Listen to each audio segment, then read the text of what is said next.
My parents tried to calm me, blaming my imagination. They left the hallway light on, but I couldn't sleep. Every creak, every shadow set me on edge. I crept downstairs for water, splashed my face, and looked in the mirror.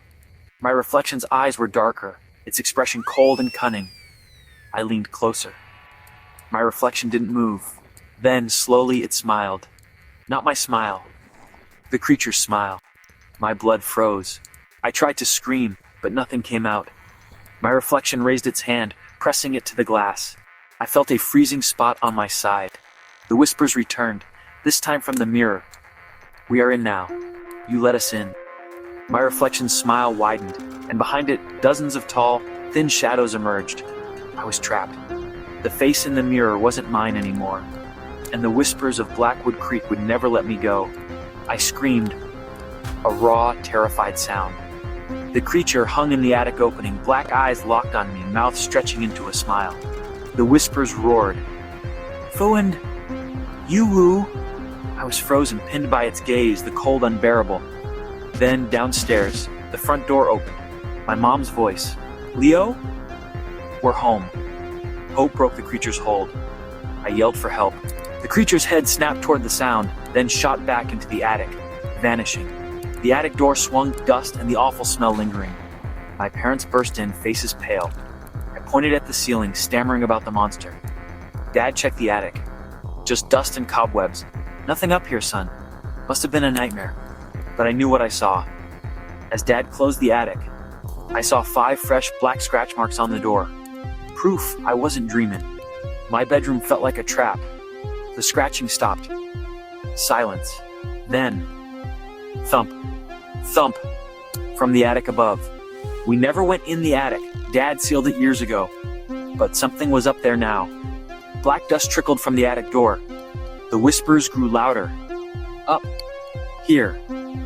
Let us in." I backed into the corner, nowhere to run. The attic door groaned, bowed, then snapped open with a bang. Dust rained down. Dead insects rained down. A rotten smell filling the room. I stared at the black opening, frozen. 2 spindly arms gripped the edges, then a bald white head emerged, upside down. Its mouth was a jagged slit, eyes huge and black. It fixed its gaze on me, ancient, hungry. I couldn't move, couldn't breathe. The evil of Blackwood Creek had found me. I thought I was safe inside. I was wrong. The house was too quiet, the silence heavy. I turned on every light, but the shadows only grew darker, stretching like bony fingers. I tried the TV, just static, buzzing, breathing. In the static, the whispers returned.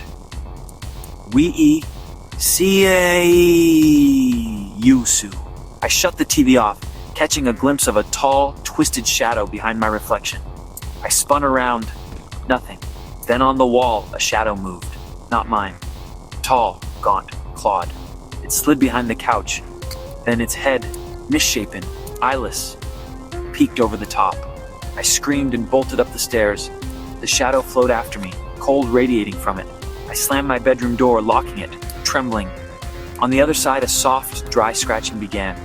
It was getting in. I pressed my back to the door, heart racing. The whispers were everywhere. In Blackwood Creek, the old folks always warned, "Don't listen to the whispers." They never said what the whispers wanted, just shivered and changed the subject. Tonight, the whispers were everywhere, curling from the creek, slithering from the cracks. My name is Leo. I used to think it was just a story to keep kids inside after dark. But as I walked home, the August air turned icy, my breath visible. The streetlights flickered out behind me, one by one. The darkness felt alive, swallowing the light. The whispers grew louder, not words, but the dry rustle of dead leaves. "Hush! Coom!" I clamped my hands over my ears, but the sound was inside my head. I ran, heart pounding, every window a pair of watching eyes. My house appeared, a beacon in the dark. I fumbled with the keys, the whispers right behind me. "Sue! Kloos!" I slammed the door, panting, listening. Outside, only silence. But I knew the silence was the scariest sound of all.